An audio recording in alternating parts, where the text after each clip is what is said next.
4 जून को चुनाव के नतीजे आने वाले हैं और इसलिए लोग कह रहे हैं 4 जून को 4 जून को 4 जून को और तेलंगाना भी कह रहा है अब की बार विकसित भारत के लिए, विकसित तेलंगाना के लिए, तीसरी सबसे बड़ी इकोनॉमी के लिए, गरीब की उन्नति के लिए, किसान कल्याण के लिए, युवाओं को नए अवसर के लिए, महिला सशक्तिकरण के लिए, मजबूत भारत के लिए, आत्मनिर्भर भारत के लिए, समृद्ध भारत के लिए नाल्गो वन्नलो दाटाली बीजेपी की वोटू वैयाली। साथियों, तेलंगाना की ये धरती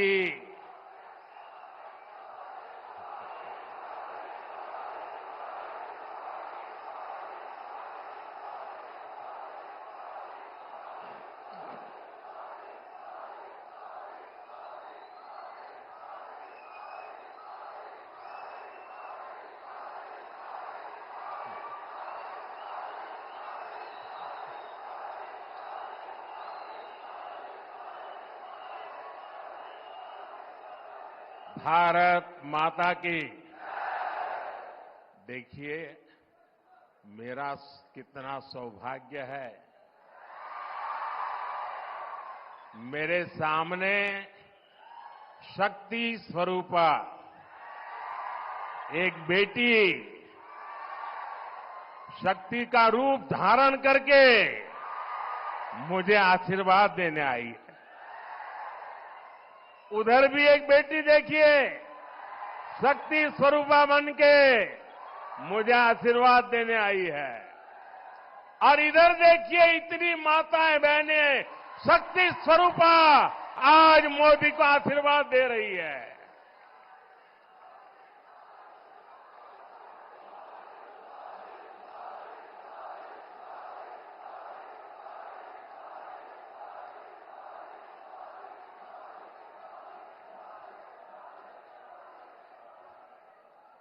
अभी कल मुंबई में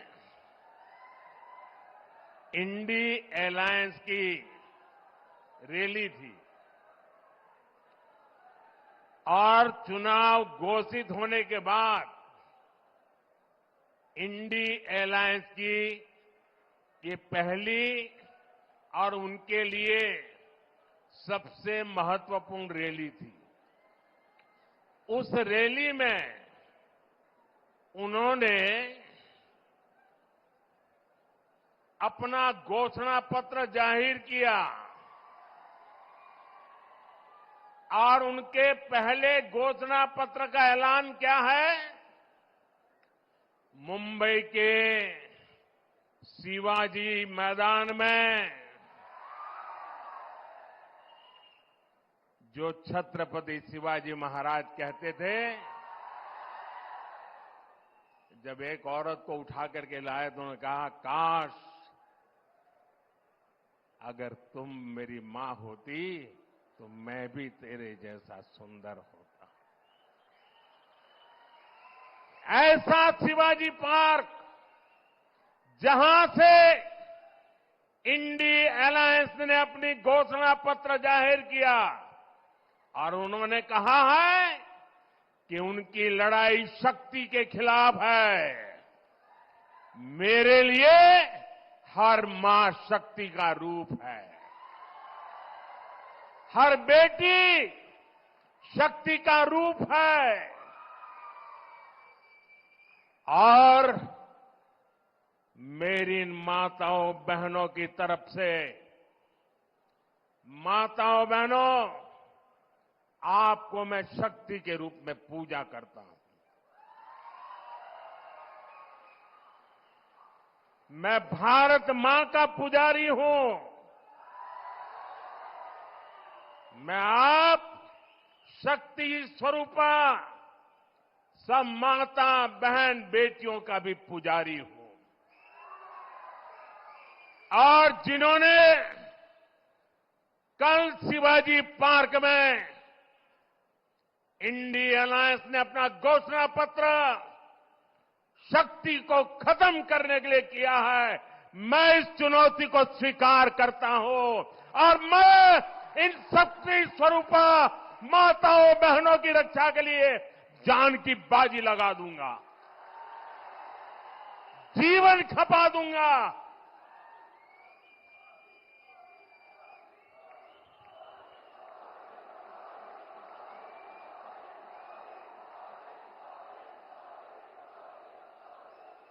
क्या भारत की धरती पर कोई शक्ति के विनाश की बात कर सकता है क्या? क्या शक्ति का विनाश हमें मंजूर है? हम सब शक्ति की आराधना करते हैं कि नहीं करते हैं? पूरा हिंदुस्तान शक्ति की आराधना करता है कि नहीं करता है? अरे हमने तो चंद्रयान की सफलता को भी किसको समर्पित किया? चंद्रयान की सफलता को भी, जहां चंद्रयान ने लैंड किया, हमने उस सफलता को भी शिव शक्ति नाम देकर के शिव शक्ति को समर्पित किया है।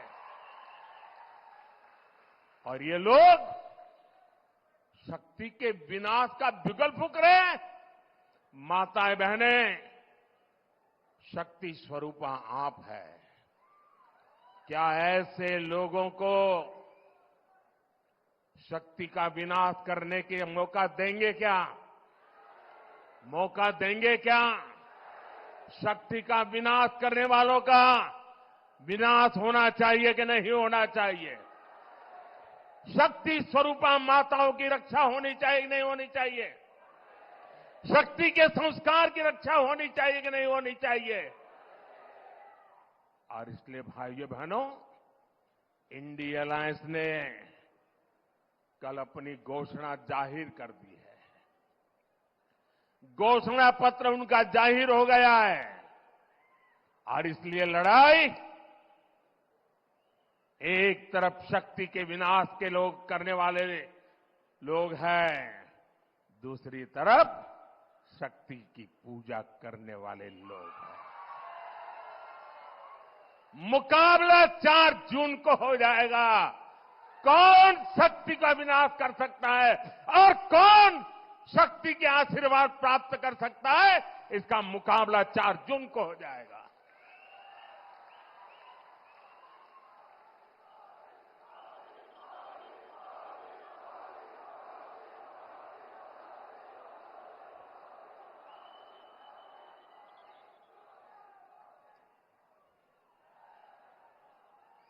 साथियों, तेलंगाना की ये धरती कोई साधारण धरती नहीं है। ये वो धरती है जिसने अंग्रेजों से संघर्ष किया, जो रजाकारों के अत्याचारों से लड़ाई लड़े। इस धरती ने देश की अखंडता और सम्मान के लिए संघर्ष किया। बावजूद इसके आजादी के बाद तेलंगाना को कांग्रेस के सियासी षड्यंत्रों को सहना पड़ा। एक और वो कांग्रेस पार्टी है जिसने तेलंगाना के सपनों को कुचला है। दूसरी ओर वो बीआरएस है जिसने यहां के लोगों की भावनाओं का इस्तेमाल किया, सत्ता पाई और बाद में जनता से विश्वासघात कर दिया। तेलंगाना का निर्माण के पहले 10 वर्षों तक बीआरएस ने पहले 10 साल बीआरएस ने तेलंगाना को जम करके लूटा है। लूटा है कि नहीं लूटा है? और अब कांग्रेस ने तेलंगाना को अपना एटीएम स्टेट बना लिया है। तेलंगाना से लूटा गया ये पैसा दिल्ली तक जाता है, वहां परिवारवादी लोगों की तिजोरी में पहुंचता है।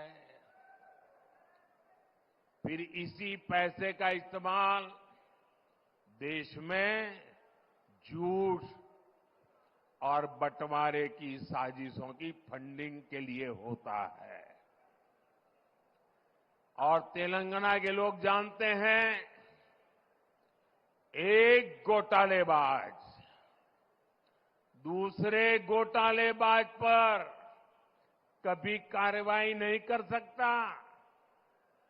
इसलिए जो कांग्रेस पार्टी चुनाव के समय बीआरएस पर घोटालों का आरोप लगाती थी,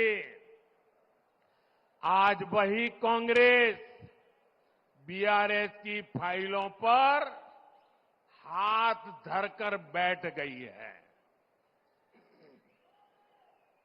साथियों,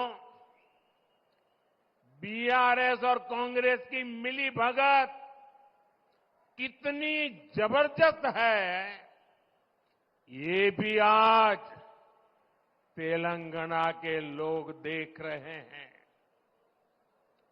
आज बीआरएस के घोटालों पर कांग्रेस की बोलती बंद हो गई है।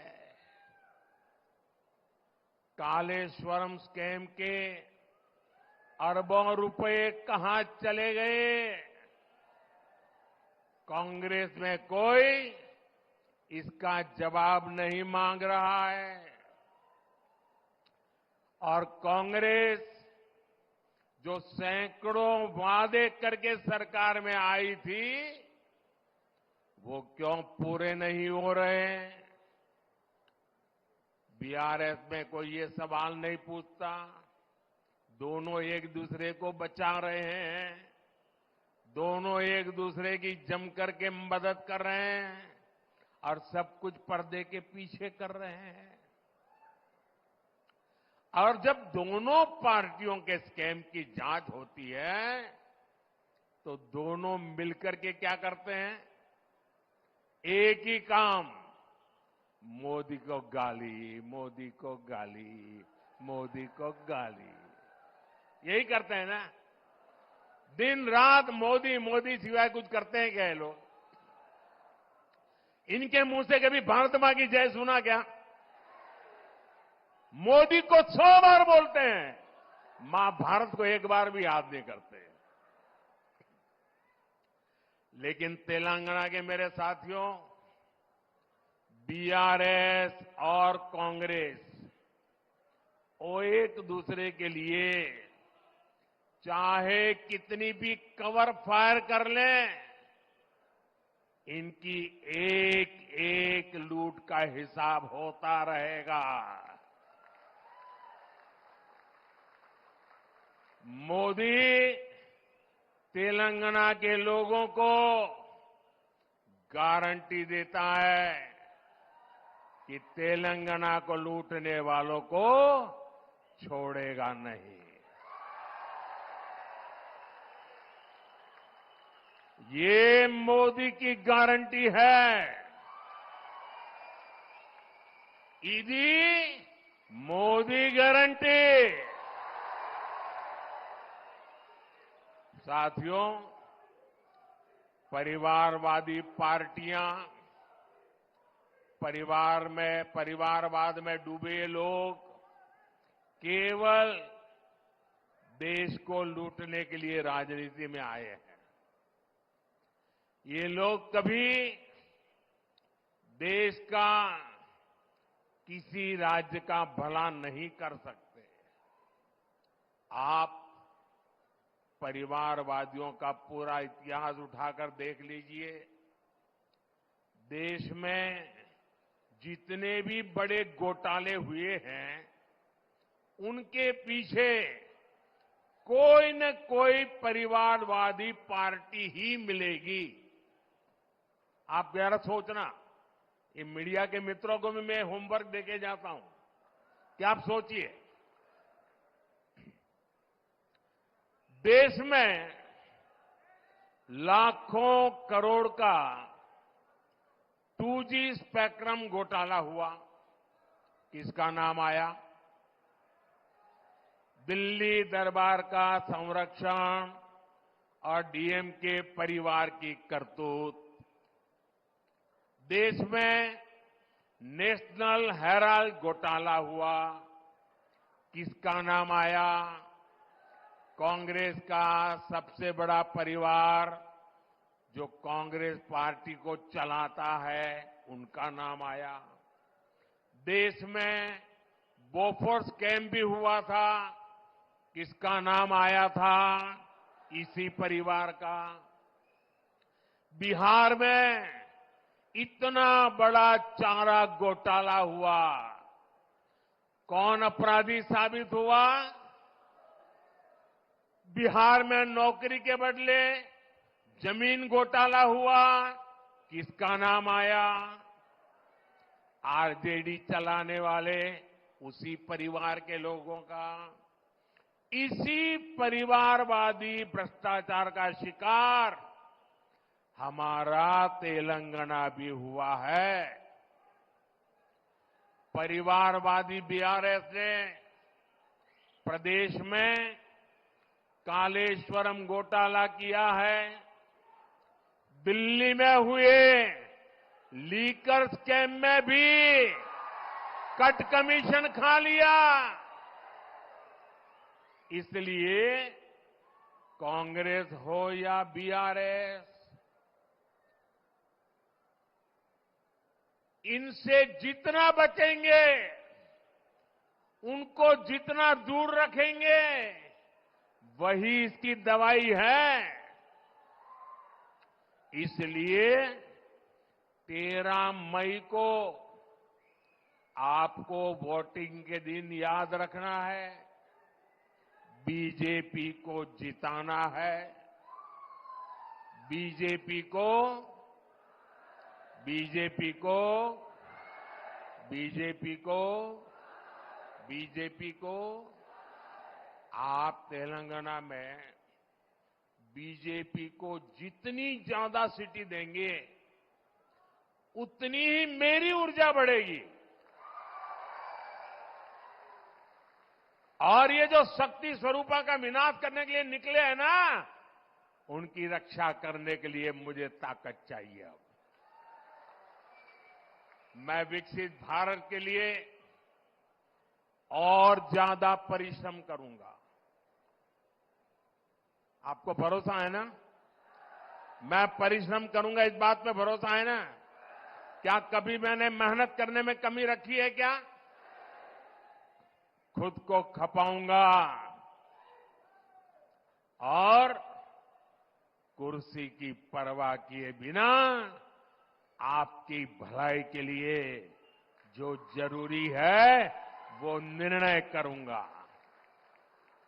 साथियों, हमारा विजन है विकसित तेलंगाना से विकसित भारत का निर्माण।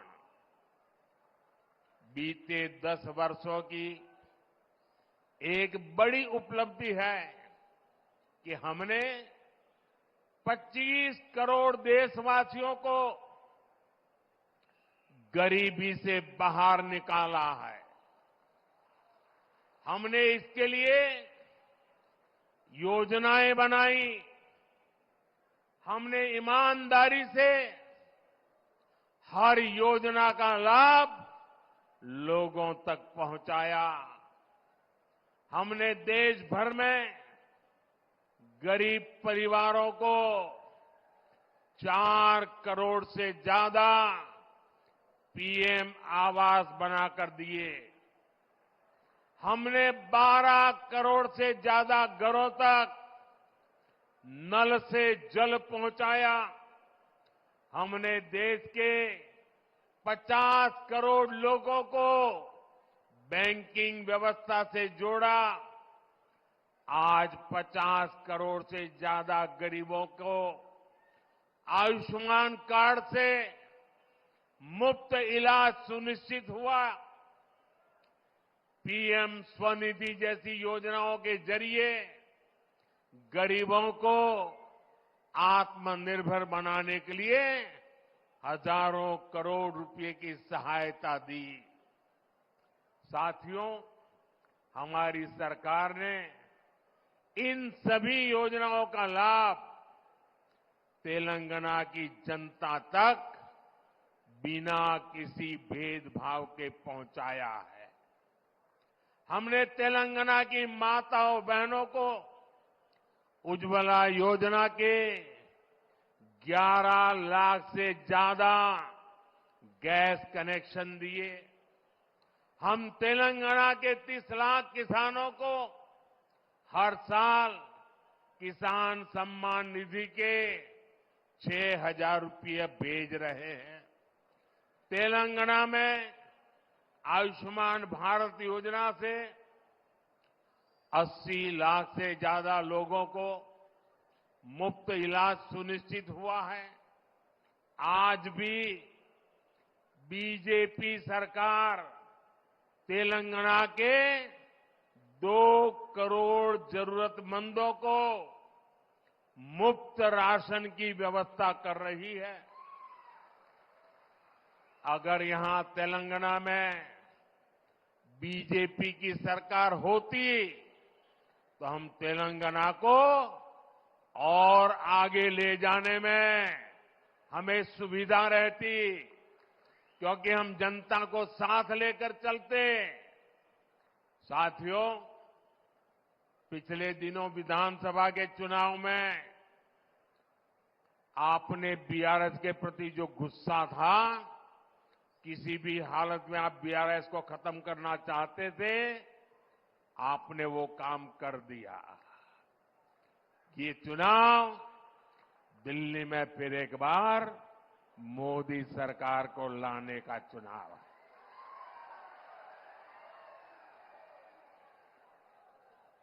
साथियों, हमने सिर्फ 10 साल में भारत को दुनिया की 5वीं बड़ी अर्थव्यवस्था बनाया है। हमने ये भी सुनिश्चित किया है कि इस प्रगति में हमारा किसान, हमारा श्रमिक वर्ग पीछे न रहे। इसलिए हमने पीएम किसान सम्मान निधि जैसी योजनाएं शुरू की। हमने किसान की आर्थिक ताकत को बढ़ाया और साथ ही उस पर फर्टिलाइजर के बढ़ते दामों का बोझ भी नहीं आने दिया। हमने किसान की आय बढ़ाने के लिए फसलों की एमएसपी बढ़ाई। आज इन प्रयासों का लाभ तेलंगाना के किसानों को मिल रहा है। 2014 में धान की जो एमएसपी 1300 रुपये थी, वो आज 2200 रुपये है। हमने अकेले तेलंगाना के किसानों से 1,30,000 करोड़ रुपए की धान खरीद की है। ये क्षेत्र हल्दी के किसानों का भी क्षेत्र है। कांग्रेस बीआरएस ने कभी उनकी भी चिंता नहीं की। हमने टर्मरिक किसानों के लिए टर्मरिक बोर्ड का गठन किया। 2014 में हल्दी की जो कीमत 6,000 से 8,000 रुपये प्रति क्विंटल थी, आज उसके 20,000 रुपये तक मिल रहे हैं। गन्ना किसानों के लिए भी हमने प्रति क्विंटल मूल्य बढ़ाकर ₹340 कर दिया है। यहां की राज्य सरकारों का आलम यह है कि वो अभी तक बंद पड़ी निजाम शुगर फैक्ट्री को शुरू नहीं कर पाए हैं, लेकिन हमने करीब 6,400 करोड़ रुपए खर्च करके रामागुंडम फर्टिलाइजर फैक्ट्री फिर से शुरू कर दी। इस फैक्ट्री में आज 75,000 टन यूरिया बन रहा है। इससे किसानों का फायदा तो हो ही रहा है, युवाओं को रोजगार भी मिल रहा है। अब अगले 5 वर्षों में हमें किसानों को समृद्धि की नई ऊंचाई पर लेकर जाना है। साथियों, पहले देश में विकास से जुड़े वायदों को सबसे बड़ा चुनावी झूठ माना जाता था, लेकिन इन 10 वर्षों में विकास भारत की सबसे बड़ी पहचान बनकर के उभरा है। आज भारत के आधुनिक इंफ्रास्ट्रक्चर की चर्चा पूरी दुनिया में होती है। इन 10 वर्षों में हमने तेलंगाना के इंफ्रास्ट्रक्चर के लिए अभूतपूर्व काम किया है। हमारे तेलुगु भाषी लोग दुनिया के हर देश में मिलेंगे, अच्छी पोजीशन में मिलेंगे, मेहनत करने वाले मिलेंगे। और आप पूछिए, जो भी तेलुगु भाषी दुनिया में रहता है उसको पूछिए, आज दुनिया में उसका सम्मान है कि नहीं है? वो सीना तान करके कहेगा, मैं जहां भी जाता हूं हिंदुस्तान का गौरव होता है। हमने यहां करीब 25,000 करोड़ रुपए खर्च करके नेशनल हाईवेज बनवाए हैं। 2014 तक तेलंगाना में सिर्फ 2,500 किलोमीटर नेशनल हाईवे थे। जरा आंकड़ा याद रखिए, 2014 के पहले यानी देश आजाद हुआ तब से लेकर के 75 साल 70 साल जो भी है समय, सिर्फ 2,500 किलोमीटर।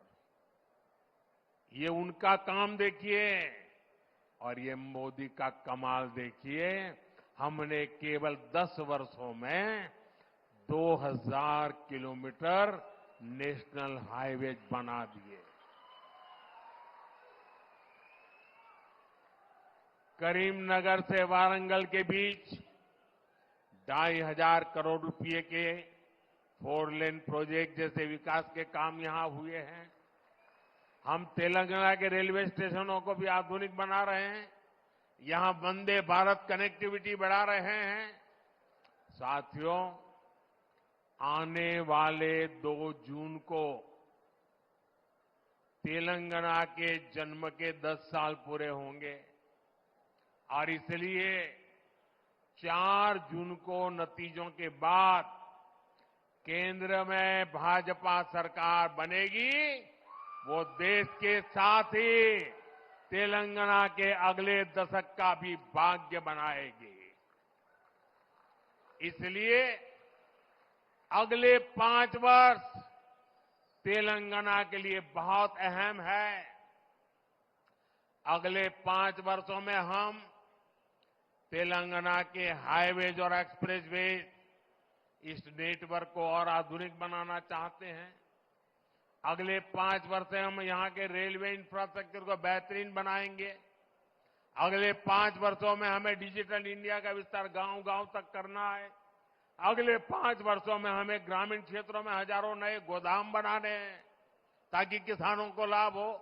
अगले 5 वर्षों में हमें घरों पर ज्यादा से ज्यादा सोलर पैनल लगवाने हैं ताकि बिजली बिल 0 हो जाए। और इस सब में तेलंगाना और तेलंगाना के प्रतिभाशाली युवाओं की बहुत बड़ी भूमिका होगी। यह 18वीं लोकसभा का चुनाव है। 18 साल के ऊपर के हर युवा को विकसित भारत के लिए वोट करना है, विकसित तेलंगाना के लिए वोट करना है। और ये तब होगा जब आप इस चुनाव में कमल के निशान पर बीजेपी को अपना आशीर्वाद दें। इस चुनाव में निजामाबाद से भाई अरविंद धर्मपुरी गारू, करीमनगर से पंडित संजय कुमार गारू और पेद्दापलई से मेरे भाई गोमासा श्रीनिवास भारी मतों से इनको विजयी बनाना है। आशीर्वाद मिलेंगे आपको, हर पोलिंग बूथ में जिताएंगे, हर पोलिंग बूथ में जाएंगे। और मैं आपको एक और बात कहूंगा, अभी किशन रेड्डी जी ने इसके विषय में विस्तार से बताया। अब देखिए, मैंने एक हिम्मत की है। अब वो हिम्मत तो मेरी तब काम आएगी जब आप मेरी मदद करेंगे मदद।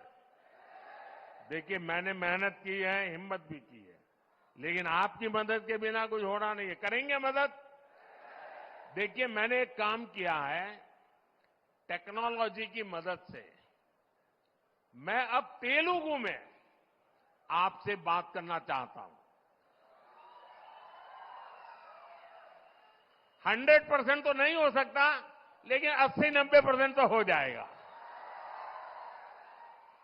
लेकिन इसके लिए आपको एक काम करना पड़ेगा। करेंगे?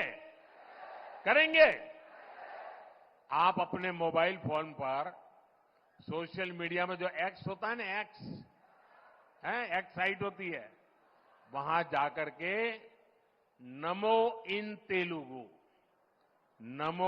तेलुगु हैंडल पर जाइए, तो वहां ये आपका सेवक आपसे तेलुगु में बात करेगा। अच्छा, मेरा एक और काम करेंगे आप? पहले वाला तो करेंगे ना? सब बताइए, करेंगे ना? जरा हाथ ऊपर करके बताइए, करेंगे ना? अच्छा, दूसरा एक काम करोगे? अभी मैंने ये हिम्मत की है, शुरुआत की है। अगर आप उसको सुनकर के उसमें क्या क्या गलतियां रह गई है, उसमें क्या क्या कमी रह गई है, क्या मुझे बताएंगे क्या? आप मेरे टीचर, काम करेंगे ना? मुझे सिखाएंगे ना तेलुगु? तो मुझे आपकी मदद चाहिए। मैं तेलुगु में आप लोगों से लगातार बात करना चाहता हूं, और इसलिए मैंने टेक्नोलॉजी का उपयोग किया है। मैं चाहता हूं आप ही नहीं, पूरा तेलंगाना अपने मोबाइल फोन पर मोदी को तेलुगु में सुने। और आप जब मोबाइल पर ऐप्स पर जाकर के नमो इन तेलुगु डाउनलोड करोगे, फिर आप किसी को भी कह सकते हैं, ये गड़बड़ मत कर, मोदी मेरी जेब में है। ऐसा कह सकते हैं ना? देखिए, ज्यादा से ज्यादा लोगों तक मुझे अपनी बात पहुंचानी है, उनकी भाषा में पहुंचाने का मैं प्रयास करूंगा। लेकिन उसके लिए तेलंगाना के हर मोबाइल फोन पर मोदी होना चाहिए, मोदी इन तेलुगु होना चाहिए। और मैं आपको गारंटी देने आया हूं, मैं विकसित तेलंगाना की गारंटी देता हूं। दोस्तों, मुझे विश्वास है आप भी मुझे इस बार तेलंगाना में बीजेपी का परचम लहराने की गारंटी देंगे ना?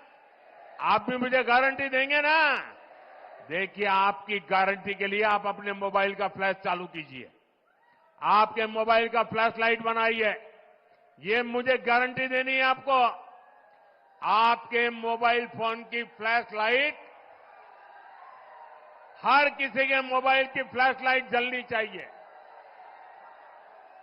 ये आपकी गारंटी है मुझे। ये आपकी गारंटी है मुझे। ये मेरे तेलंगाना के भाइयों बहनों की गारंटी है। मेरे साथ बोलिए भारत माता की, भारत माता की, भारत माता की। बहुत बहुत धन्यवाद।